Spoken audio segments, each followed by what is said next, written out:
할렐루야. 하나님께서 우리와 함께 하십니다. 하나님의 잔잔한 은혜가 우리의 심령 가운데 역사하고 계심을 믿습니다. 오늘은 영혼을 살리는 말씀이라는 제목으로 요한복음 1장 1절에서 5절까지 말씀을 함께 보겠습니다. 요한복음 1장 1절에서 5절까지 말씀 우리 함께 한 목소리로 같이 읽겠습니다. 시작. 태초에 말씀이 계시니라. 이 말씀이 하나님과 함께 계셨으니 이 말씀은 곧 하나님이시니라. 그가 태초에 하나님과 함께 계셨고 만물이 그로 말미암아 지은 바 되었으니 지은 것이 하나도 그가 없이는 된 것이 없느니라. 그 안에 생명이 있었으니 이 생명은 사람들의 빛이라. 빛이 어둠에 비치되 어둠이 깨닫지 못하더라. 여러분, 우리 인생에는 본질적인 두 가지 질문이 있습니다. 시작에 대한 질문과 끝에 대한 질문입니다. 우리가 우리 인생을 의미 있게 사람답게 살기 위해서는 반드시 이 두 질문에 대한 분명한 답을 찾아야만 합니다.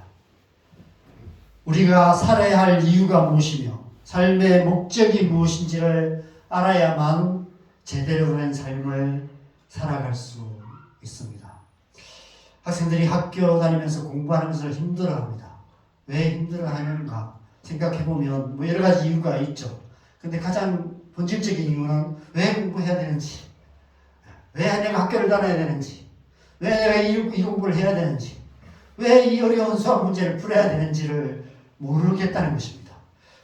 왜 해야 되는지 모르는데 그 일을 해야 되기 때문에 힘든 것이죠. 이 세상 사람들이, 우리가 무엇보다도 우리의 자녀들이 불분명한 삶을 살 수밖에 없는 이유는 이 두 질문에 대한 분명한 답이 없기 때문입니다. 인생에 대한 답을 모르기 때문에 답 없는 인생을 살 수밖에 없는 것입니다. 여러분, 우리가 교회를 다니는 이유가 무엇입니까? 우리가 신앙생활을 하는 이유가 무엇입니까? 우리의 존재의 시작과 끝에 대한 분명한 답이 그 안에 있기 때문입니다. 하나님의 말씀인 성경 안에 그 답이 있기 때문입니다. 하나님께서 하나님의 말씀을 통해서 이 세상 모든 존재의 시작에 대해서, 끝에 대해서, 우리의 본질적인 이 질문에 대해서 분명한 답을 주고 계시는 것입니다. 오늘 이 말씀도 그렇고요.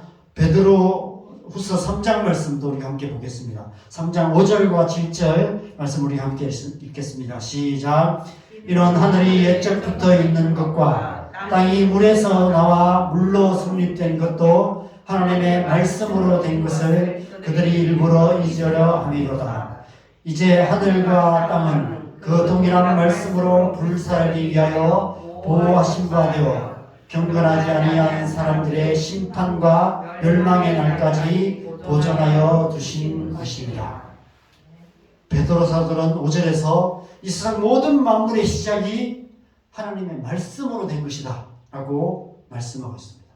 태초에 하나님께서 말씀으로 이 세상을 창조하신 것을 말씀하고 있는 것이죠. 그리고 7절에서는 그 끝 역시도 하나님의 말씀으로 끝이 나게 된다라고 말씀합니다. 심판과 멸망의 날에 하나님의 말씀이 이 세상을 불사르심으로 이 세상 모든 존재가 끝이 나게 된다고 말씀하고 있는 것이죠. 하나님의 말씀이 시작이고 하나님의 말씀이 끝이라고 말씀하고 있는 것입니다. 우리의 인생도 마찬가지입니다. 우리의 인생도 하나님의 말씀으로부터 시작되었습니다. 비록 우리가 처음에 그 하나님의 말씀을 듣지 못하였다 할지라도 하나님께서 말씀하셨기 때문에 우리가 지금 여기 있다는 것입니다. 우리가 지금 여기 있다는 사실 그 자체가 하나님의 말씀이 있었기 때문에 우리가 지금 여기 있는 것입니다. 오늘 3절 말씀에서 만물이 그로 말미암아 지은 바 되었으니 지은 것이 하나도 그가 없이는 된 것이 없느니라라고 말씀하고 있습니다. 하나님께서 그 말씀으로 우리를 지금 여기 있게 하셨기 때문에 우리가 지금 여기 살아가고 있는 것입니다. 그렇다면 우리 인생의 끝은 어떻게 끝이 날까요? 그 역시도 하나님의 말씀으로 끝이 나게 됩니다. 하나님의 말씀이 저와 여러분을 향해, 저와 여러분의 영혼에 이제 그만, the end, 끝, 이제 그만 살고 내게 와라. 그러면 우리는 이 땅에 더 있고 싶어도 더 있을 수 없고요. 하나님께로 돌아갈 수밖에 없는 것입니다. 그 순간에 우리의 인생이 끝이 나게 되는 것입니다. 그때까지는 우리는 하나님의 말씀을 따라 살아가야 합니다. 그래서 살아야 하는 것입니다. 우리가 새벽에 묵상하고 있는 욥처럼 어떠한 삶의 어려움이 있어도 하나님을 믿고 하나님의 백성답게 그래도 살아야 하는 것입니다. 그것이 신앙생활인 것이죠. 어떠한 순간에도 끝까지 하나님 말씀 붙들고 살아가는 것, 그것이 신앙생활입니다. 왜 살아야 할까요? 하나님이 살라고 했기 때문에 사는 것입니다. 왜 이 어렵고 힘든 인생을 굳이 살아가야 할까요? 아직 하나님이 끝이라고 말씀하지 않으셨기 때문에 살아야 하는 것입니다. 때로는 분명한 이유가 있기 때문에 살기도 하지만 때로는 왜 살아야 되는지 몰라도 내가 살아야 될 이유가 없는 것 같아도 그래도 살아야 하는 것입니다. 하나님이 아직 끝이라고 말씀하지 않으셨기 때문입니다.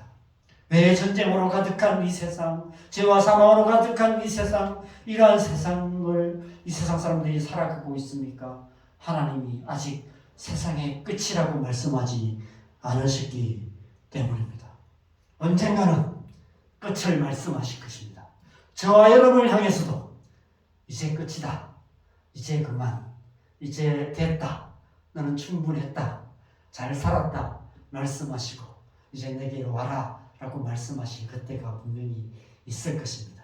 그때까지는 우리가 힘들어도 괴로워도 고통이 있어도 육신이 아프고 우리의 삶의 어려움들이 많아도 미래에 대한 염려가 많아도 자식들을 향한 근심 걱정들이 많아도 그럼에도 불구하고 꿋꿋이 삶을 붙들고 살아야 합니다.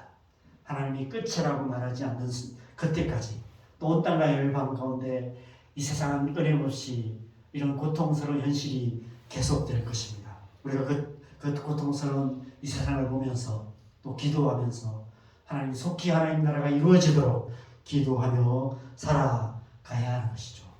그것이 신앙생활인 것 같습니다.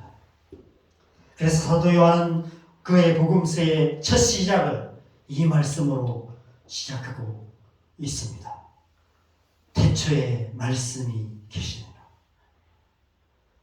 이 요한복음 1장 1절 말씀은 창세기 1장 1절의 신약 성경 버전이라고 할 수 있습니다. 창세기 1장 1절 태초에 하나님이 천지를 창조하시니라. 여러분 이 두 말씀을 합체하면 어떤 말씀이 될까요? 태초에 하나님의 말씀이 천지를 창조하시니라. 여러분 이 세상 모든 만물은 하나님의 말씀으로 창조되었습니다. 하나님의 말씀이 이 세상의 시작이었습니다. 하나님의 말씀이 우리의 존재의 시작입니다. 하나님의 말씀이 우리의 삶의 시작인 것입니다. 오늘 하루 우리가 삶을 시작했습니다. 하나님의 말씀이 오늘 새벽에 잠들어 있는 우리 영혼을 깨워주셨고 일어나게 하셨고 또 이곳에 오게 하셨고 하나님의 말씀이 우리를 살게 하시는 것입니다. 그런데 요한복음은 한 걸음 더 나아가서 이 말씀이 곧 하나님이라고 말씀하고 있습니다. 1절에 보면 세 번에 걸쳐서 말씀이라는 단어가 기록되어 있습니다.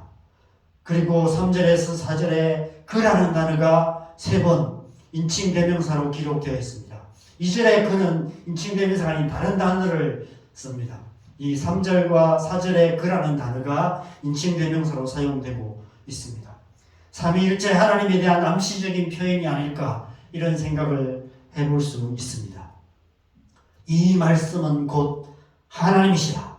그가 태초에 하나님과 함께 계셨다라고 말씀합니다. 누구를 말할까요?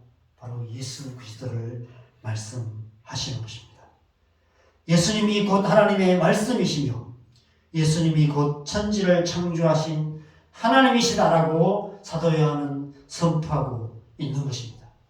예수님께서 곧 세상의 시작이시며 예수님께서 곧 우리의 존재의 시작이시며 예수님께서 복음의 시작이시며 예수님께서 신앙생활의 시작이시라고 말씀하고 있는 것입니다. 이것이 바로 기독교가 선포하는 복음의 시작입니다. 그래서 마가복음 1장 1절은 다르게 시작합니다. 같이 읽겠습니다. 시작. 하나님의 아들 예수 그리스도의 복음의 시작이라. 예수 그리스도의 복음의 시작이다. 예수 그리스도의 복음이 시작되었다. 새로운 세상이 시작되었다. 새로운 존재가 시작되었다라고 말씀하고 있는 것입니다. 예수 그리스도의 복음으로 말미암아 우리가 하나님의 자녀로 거듭나 이제 이 세상에 하나님의 백성의 삶이 시작되었다는 것입니다. 새로운 세상, 하나님의 나라가 열렸다라고 선포하고 있는 것이죠. 그래서 우리는 예수 그리스도를 믿는 것입니다. 예수님께서 하나님의 말씀이심을 믿고 예수님께서 우리의 존재의 시작이 되심을 믿고 예수님께서 우리의 존재의 끝이 되심을 믿는 것입니다. 그래서 우리는 예수님께서 우리의 존재의 이유가 되시고 삶의 목적이 되신다라고 고백하고 찬양하는 것입니다. 중요한 것은 이 사실을 정말 마음으로 믿느냐 아니냐입니다. Believe it or not. 믿거나 말거나. 그리스도이냐 아니냐는 교회를 다니느냐 아니냐를 말하는 것이 아닙니다. 교회를 다닌다고 다 그리스도인이 아닌 것이죠. 물론 그리스도인들은 교회를 가능하면 하면 열심히 다녀야만 합니다. 그러나 교회만 열심히 다닌다고 다 그리스도인은 아닙니다. 교회를 아무리 오래 다녔고 아무리 열심히 다녀도 이 사실을 믿지 않으면 그리스도인이 아닙니다. 이 두 구절의 말씀, 창세기 1장 1절과 요한복음 1장 1절의 말씀을 믿는 자가 그리스도인인 것이죠.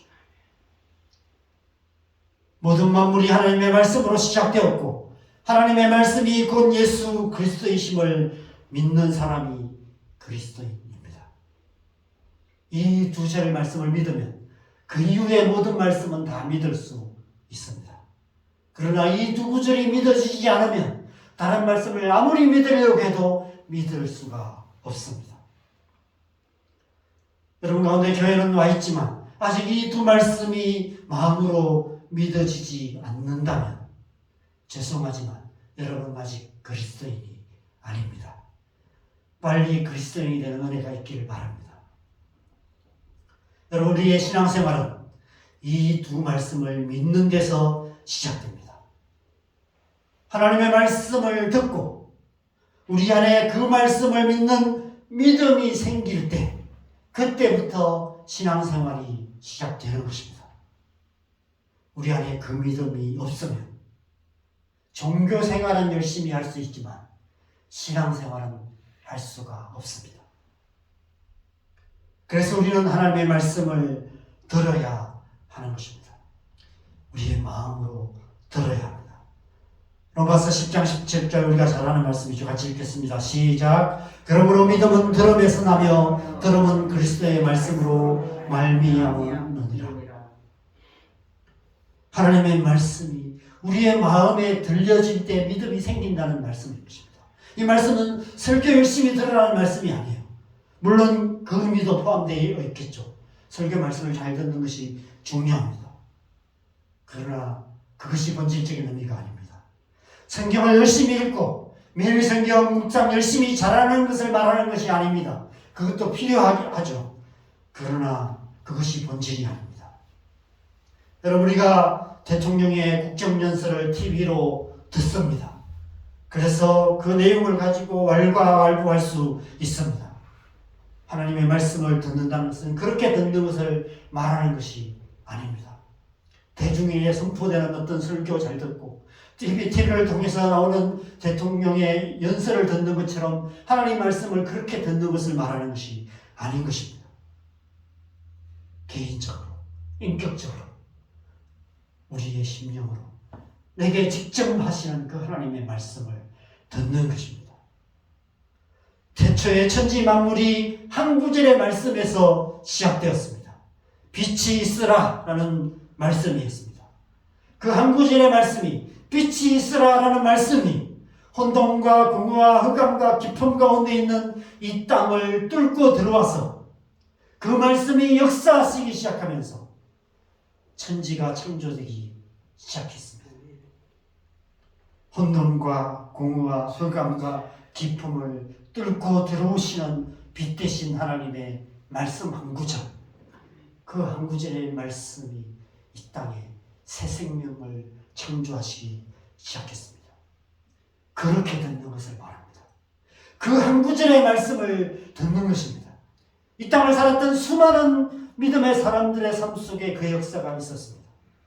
방탕한 삶을 살다가 어느 한순간에 어떤 삶에 깃기고 그 한 구절의 말씀이 심령에 꽂히면서 그 말씀으로 말미암아 삶이 바뀌었고 그 삶이 뒤집어졌고 그때부터 하나님의 백성으로 하나님의 백성답게 살아갔고 수많은 사람들에게 하나님의 복음을 전하는 위대한 믿음의 삶을 살았던 사람들의 이야기가 구름같이 다한 증인들의 이야기가 이 성에 가득합니다.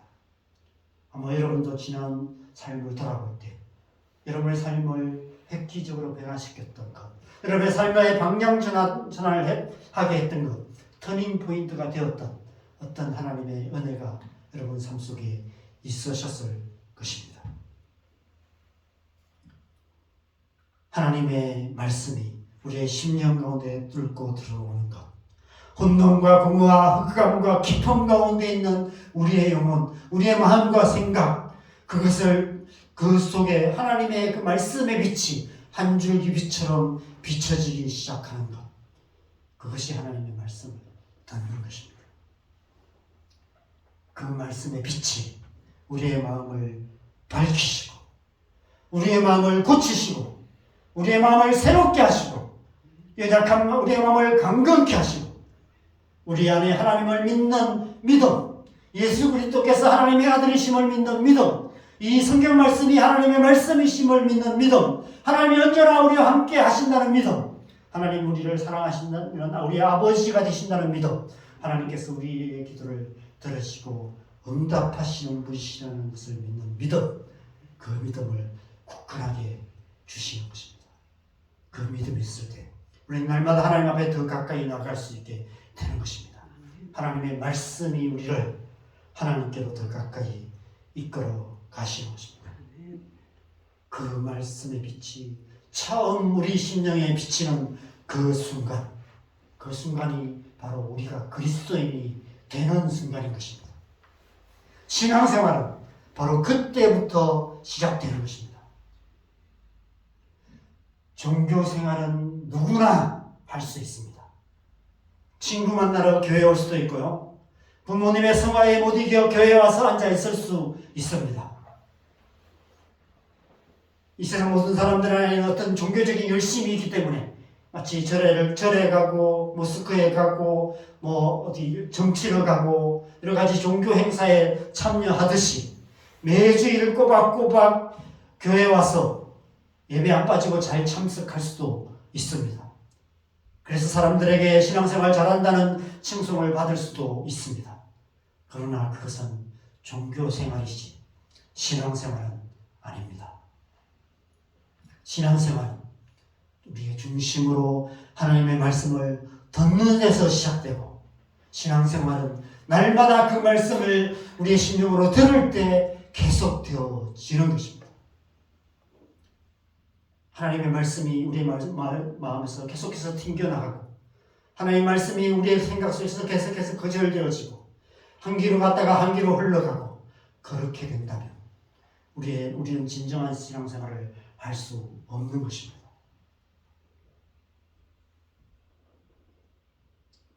중심으로 하나님의 말씀을 들을 때, 그 하나님의 말씀이 한 줄기 빛으로 우리의 마음에 비춰질 때, 그 말씀이 우리를 붙드실 뿐 아니라 우리를 진리의 길로 인도해 가시는 것입니다. 우리가 하나님의 말씀을 붙드는 것이 아니라 하나님의 말씀이 우리를 붙드셔서 우리의 손을 잡으시고 우리를 이끌어 가시는 그런 삶을 살아가게 되는 것입니다. 우리가 아무리 교회 안 빠지고 잘 다니고 설교를 통해서 선포되는 하나님의 말씀을 듣고 머리로 이해해보려고 애쓰고 나름 성경도 열심히 읽고 제자반 훈련도 받고 성경 공부 모임에도 열심히 참석한다 할지라도 날마다 우리의 중심으로 하나님의 말씀을 듣지 않으면, 우리의 중심에 하나님의 말씀이 들리지 않으면, 하나님의 말씀의 빛이 우리 안에 계속적으로 비치지 않으면, 그 말씀이 우리 영혼을 붙드시지 않으면 우리의 영혼은 혼돈과 공허와 흑암과 깊음 가운데 있을 수밖에 없는 것입니다. 사단은 계속해서 우리를 그 어둠 속에 가두게 하려고 계속해서 거짓된 것들로 우리를 유혹하는 것이죠. 여러분, 혼돈과 공허와 흑암과 깊음 가운데 있는 것을 다르게 표현하면 뭐라고 표현할 수 있을까요? 무덤입니다. 우리의 영혼이 무덤 속에 시체처럼 죽어 있을 수밖에 없는 것입니다. 잠들어 있을 수밖에 없는 것입니다. 겉은 멀쩡하지만 좋은 옷을 두르고 명품백을 들고 반짝이는 장식으로 장식하고 분장 수준의 화장을 하고 그럴듯한 모습으로 살아가지만 회칠한 무덤 같은 그런 모습으로 살아갈 수밖에 없는 것입니다. 하나님의 말씀이 우리의 마음 한가운데 빛으로 비치기 시작할 때 우리 안에 새 생명이 탄생하게 되고, 날마다 하나님의 그 말씀의 빛이 우리 안에 비치게 될 때 우리의 영혼이 날마다 새롭게 되는, 날마다 더 성장하고 성숙해가는 그런 은혜 가운데 나아갈 수 있는 것입니다. 그 생명은 육신의 생명이 아니라 하나님의 생명, 영의 생명인 것이죠. 우리 안에 하나님의 생명이 다시 태어나는 것, 그래서 우리가 거듭남이라고 이전에 말씀드렸죠. 우리가 그 사실은 우리가 너무 잘 압니다. 하나님의 말씀으로 다시 태어나는 것, 그것을 거듭남이라고 말하는 것입니다. 하나님의 말씀을 듣고 그 말씀이 우리의 심령 가운데 비치기 시작할 때 그 말씀으로 말미암은 믿음이 우리 안에 생기는 것, 그것이 거듭나는 것입니다. 새 생명이 탄생되는 것이죠. 하나님의 말씀이 우리를 살게 하시고 우리를 이끌어 가시기 시작하시는 것입니다. 여러분, 하나님의 말씀은 우리의 첫 시작일 뿐 아니라 새로운 시작입니다. 창세기 1장 1절은 첫 시작에 대한 말씀입니다. 여러분, 우리는 이 첫 시작의 말씀으로 말미암아 이 땅을 살았습니다. 이 세상 모든 사람들은 이 첫 시작의 말씀, 태초에 하나님이 천지를 창조하시리라, 이 말씀으로 말미암아 이 세상에 존재하게 되었고 이 세상을 살아갑니다. 육신에 속한 삶인 것이죠. 그런데 이제는 요한복음 1장 1절 새로운 시작에 대한 말씀, 이 말씀이 우리 가운데 선포되었습니다. 이 말씀이 우리 안에 빛으로 비치게 되었습니다. 이제는 우리가 새로운 시작의 말씀으로 말미암아 거듭나서 새로운 삶을 살기 시작했습니다. 그것이 하나님의 백성의 삶인 것이죠. 신앙생활을 시작하게 된 것입니다. 여러분, 왜 새로운 시작의 말씀이 필요했습니까? 왜 우리는 거듭나야만 합니까?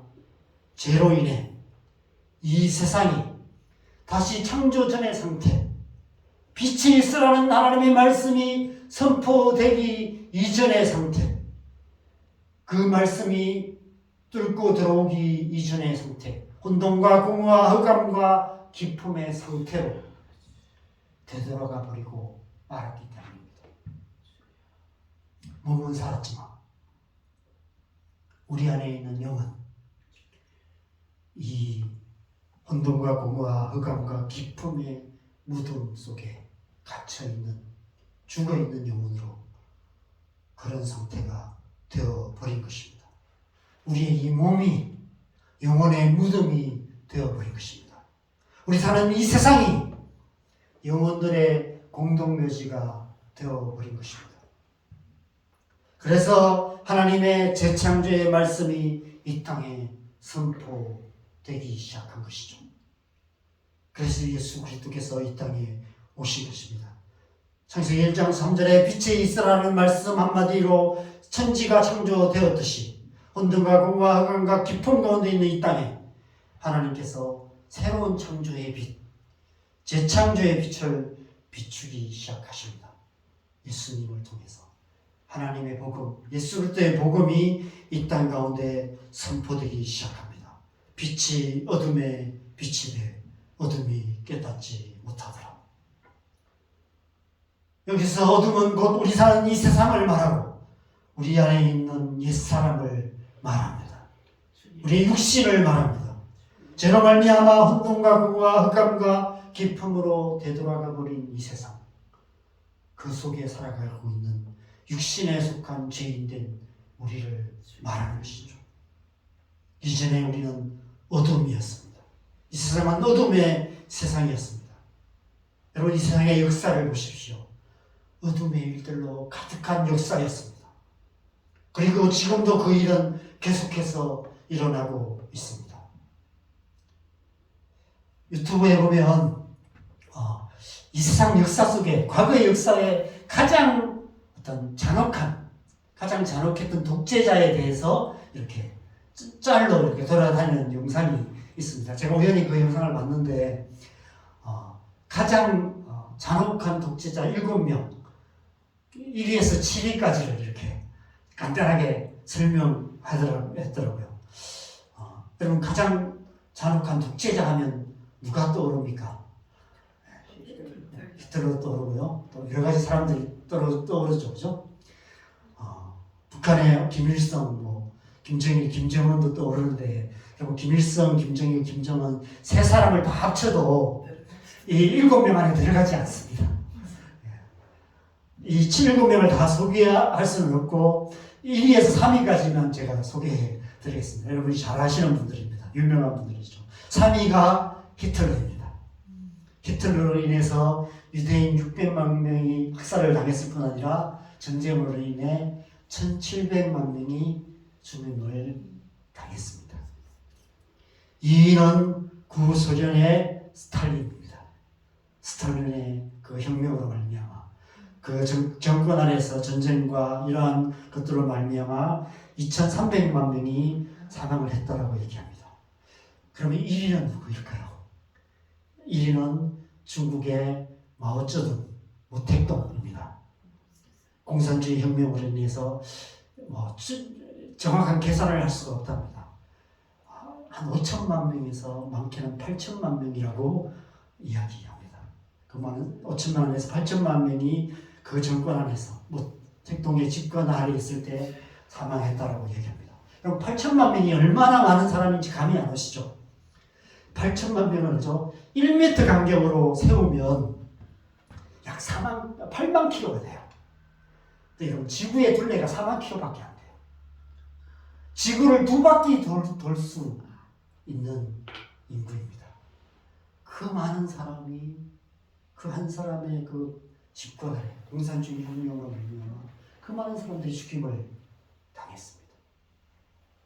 그런데 중국은 여전히 이 마오쩌둥을 막 숭배합니다.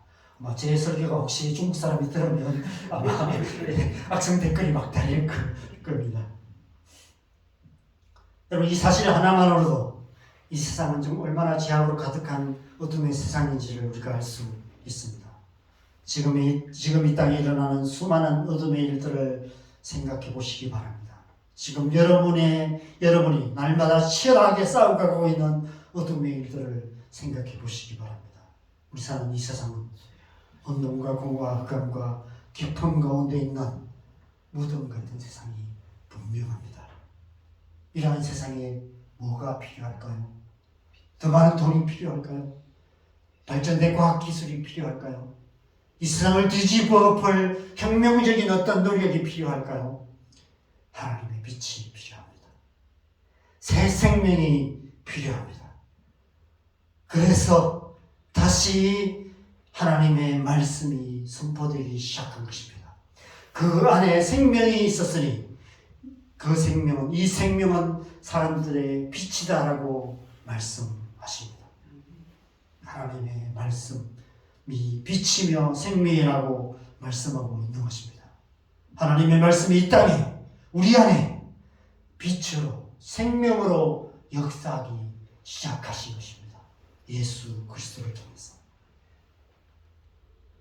예수 그리스도를 통해 우리 안에 하나님의 말씀이 한 줄기 빛으로 임하기 시작할 때 우리 안에 새 생명이 태어나게 되는 것입니다. 우리가 하나님의 자녀로 거듭나서 하나님의 자녀다운 삶을 살아가게 되는 것입니다. 그것이 곧 구원인 것이죠. 우리가 앞서 찬송한 찬송가 428장에 내 영혼의 햇빛 비치니라는 찬양을 했습니다.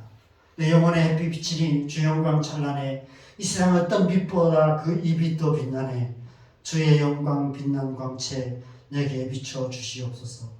그 밝은 얼굴 배울 때 나의 영혼 기쁘다. 내 영혼의 봄날이 된다라고 찬양했습니다. 이 찬양의 가사처럼 우리의 영혼에 하나님의 말씀이 햇빛처럼 비치는 구원의 은혜가 필요한 것입니다. 이 세상 가운데 이 세상 수많은 영혼들 속에 그 하나님의 빛이 비추지는 그런 하나님의 구원의 역사가 필요한 것입니다. 제 영혼의 햇빛이 비치던 날이 있었습니다. 그때가 언제였을까 생각해 보니까 제가 여러 번 간증했던 것처럼 성령이신 간증 집회였습니다. 그때까지 저는 나름대로 열심히 교회를 다녔습니다. 군대 가서까지도 주일 오전 예배도 가고요, 저녁 예배도 갔고, 수요 예배도 한 번도 안 빠지고 열심히 교회를 다녔습니다. 교회만 열심히 다니면 하나님을 잘 믿을 수 있을 거라고 생각했습니다. 그럼에도 불구하고 하나님이 안 믿어졌습니다. 아무리 믿어보려고 했어도 믿어지지가 않았습니다. 그러면서 괴로워하면서 교회를 다녔던 것 같습니다. 지금 와서 돌아보면 그때까지 제 영혼은 무덤 속에 있었던 것 같습니다. 제 영혼에 마치 죽은 나사로의 그 무덤을 가로막고 있던 돌덩이처럼 하나님의 말씀의 빛이 비치지 못하게 가로막고 있는 큰 돌덩이가 하나 있었던 것 같습니다. 그것은 하나님은 불공평하다 하는 그런 생각이었습니다. 아무리 생각하고 또 생각해도 이 세상은 너무 불공평한 세상이었습니다. 저희 부모님들이 힘들게 살아가시는 모습을 봐도 그렇고 저 자신을 봐도 그렇고 이 세상을 대충 훑어만 봐도 이 세상은 너무 불공평한 세상이었습니다. 하나님이 정말 살아계신다면 어떻게 이 세상이 이렇게 불공평할 수 있을까? 하나님이 정말 계실까? 하나님이 정말 계신다면 하나님은 정말 불공평한 분이 틀림없어. 이런 거짓된 신념이 제 안에 있었습니다. 제 안에 하나님을 향한 불신앙이 가득했습니다. 그 불신앙의 돌무덤이, 그 돌덩이가 너무 견고해서 하나님의 빛이 제 영혼에 비칠 수가 없었습니다. 교회를 다녔고 설교를 들었고 찬양도 했지만 성가대까지 했었습니다. 그럼에도 불구하고 제 안에 하나님의 빛이 비칠 수가 없었습니다. 그런데 성령이신 그 간증 집회에서 그 간증을 통해 그 돌무덤에서 큰 돌덩이 하나가 빠져나가는 일이 일어났던 것 같습니다. 어떻게 저 사람이 하나님을 공평하다고 노래할 수 있지? 저 사람이 하나님이 공평하다고 말한다면 하나님은 정말 공평하신 분이시겠다, 이런 생각이 들었습니다. 저는 그날이 제 영혼에 햇빛이 비치는 봄날이 아니었을까 생각합니다. 제 영혼에 가득했던 어둠, 제 영혼을 어둠 속에 가두고 있던 그 돌무덤의 큰 돌덩이가 옮겨지는 시간, 그리고 그 사이로 하나님의 빛이 비치는 시간, 나사로야 나오라는 예수님의 말씀이 제 안에 선포되는 시간이 바로 그 시간이었던 것 같습니다. 빛이 있으라는 한마디 말씀으로 천지 창조가 시작되었듯이 그 성령의 시인의 그 찬양 가운데 선포되는 공평하신 하나님이라는 그 하나님의 말씀이 제 안에 빛으로 비치기 시작했고, 그날 이후 제 안에 새로운 세상이 열리기 시작했습니다. 그때부터 저는 다른 하나님의 성품은 잘 모르겠지만 하나님이 공평하시다는 사실은 의심되지가 않습니다. 그 사실만큼은 저는 믿어집니다. 삶의 현실은 그렇지 않을지라도, 그렇지 못한 증거들이 수없이 많이 제 앞에 있을지라도 여전히 저는 하나님은 공평하시다라고 자신 있게 말씀드릴 수 있습니다. 제가 강의할 때나 설교할 때 이 간증을 수없이 했는데 오늘 또다시 이 간증을 하는 이유는 하나님의 말씀이 우리 안에 어떻게 역사하시는지를 설명할 수 있는 다른 방법이 별로 없어서입니다. 하나님의 말씀은 이렇게 역사합니다. 여러분, 우리의 마음 안에는, 우리의 생각 안에는 수없이 많은 말들이 가득합니다. 이 수많은 말들이, 그죠? 혼돈과 공허와 흑암과 어둠의 말들이 우리 안에 가득하기 때문에 이 세상이 끊임없이 쏟아놓는 말들이 우리의 마음과 생각을 뒤흔들고 어둡게 만들고 공허와 혼돈에 빠지게 만드는 것입니다. TV 홈쇼핑에서 말 잘하는 호스트들이 쉴 새 없이 그럴듯한 말을 쏟아놓습니다. 우리가 이 세상을 살아가다 보면, 하루를 살아가다 보면 우리가 보고 듣고 느끼는 것을 통해서 이 세상이 하는 수많은 말들을 듣게 되고 그 말들이 우리 안에 가득하게 되는 것입니다.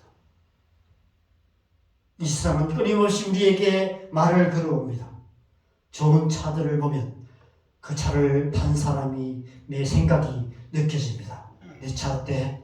너도 이런 차 타고 싶지 않아? 이런 생각이 우리 안에 들어옵니다. TV에 좋은 집에 사는 사람을 보면 이런 생각이 듭니다. 저런 집에서 한번 살아보고 싶다. 이런 생각이 듭니다. 이 세상이나 세상에 있는 것들이 끊임없이 우리의 생각 속에 육신의 정욕, 안목의 정욕, 이생의 자랑으로 가득한 말들을 쏟아 놓습니다. 그러면 우리 안에 우리도 모르는 사이에 육신의 정욕, 안목의 정욕, 이생의 자랑이 가득하게 됩니다. 욕망의 바다에 잠기게 됩니다. 그 깊음 가운데 잠기게 됩니다. 그러면 우리의 생각이 어두워집니다. 우리의 마음이 공허해집니다. 우리의 영혼이 혼돈 가운데 들어갑니다.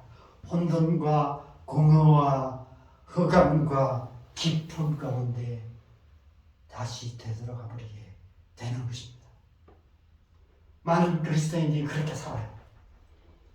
우리가 한 주간 살다 보면 우리도 그렇게 살고 있는 모습을 보게 됩니다. 어느샌가 알지 못하게 혼돈과 공허와 흑암과 깊음 가운데 있는 답답한 영혼이요. 뭔지 알 수는 없는데 내 영혼이 너무 답답해요. 숨쉬기가 힘들 만큼 답답한 그런 모습으로 살아가게 되는 것입니다. 그런 우리에게 무엇이 필요할까요? 하나님의 빛이 필요합니다. 새 생명이 필요합니다. 혼돈과 공허와 흑암과 깊음 가운데 있는 우리 영혼에 한 줄기 빛처럼 하나님의 말씀이 들려져야만 하는 것입니다. 우리의 영에 다시 새로운 생명이 부어져야만 하는 것입니다. 그래야만 내 영혼 기쁘다라고, 나의 영혼 기쁘다라고 찬양할 수 있는 그런 은혜가 우리 안에 넘쳐나게 되는 것입니다. 저는 그날 이후 꽤 오랫동안 길을 갈 때도 혼자 있을 때도 무엇을 하든지 늘 찬양을 흥얼거리며 다녔던 것 같습니다. 그냥 저절로 찬양이 나왔어요. 그토록 읽어보려고 애써도 안 읽어지던 하나님의 말씀이 읽어지기 시작했고 그 말씀이 마음에 와닿기 시작했습니다. 그리고 그 말씀이 저를 지금까지 이끌어 오셨습니다. 그리고 앞으로의 삶도 하나님의 말씀이 이끌어 가실 줄 믿습니다. 여러분, 그 말씀이 여러분의 심령에도 역사하시기를 소망합니다. 특별히 우리의 자녀들 안에 하나님의 말씀이 빛으로 비치시는 은혜가 있기를 우리가 기도해야 될 줄 믿습니다. 날마다 하나님의 말씀이 우리 안에 더 깊이 비춰질 수 있도록 혹시라도 지금 여러분의 영혼이 언제부터인가 혼돈과 공허함과 깊은 가운데 잠겨 있다면 다시 우리를 새롭게 하시는 은혜, 다시 우리를 재창조해 주시는 은혜, 다시 우리를 거듭나게 해주시는 그 은혜, 다시 하나님의 말씀이 그 혼돈과 공허함과 기쁨을 뚫고 들어오셔서 우리 안에 새 생명의 은혜를 부어주시도록 우리가 기도해야만 하는 것입니다.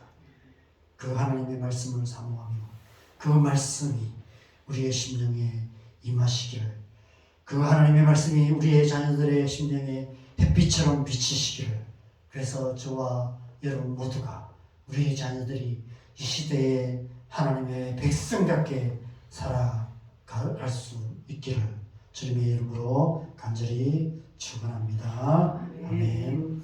우리 함께 찬양하겠습니다. 이 찬양 제가 유튜브로 찬양을 하나 준비했습니다. 제 하나님의 은혜로 저를 인도했던 그 찬양입니다. 함께 찬양을 자막을 보시면서 함께 찬양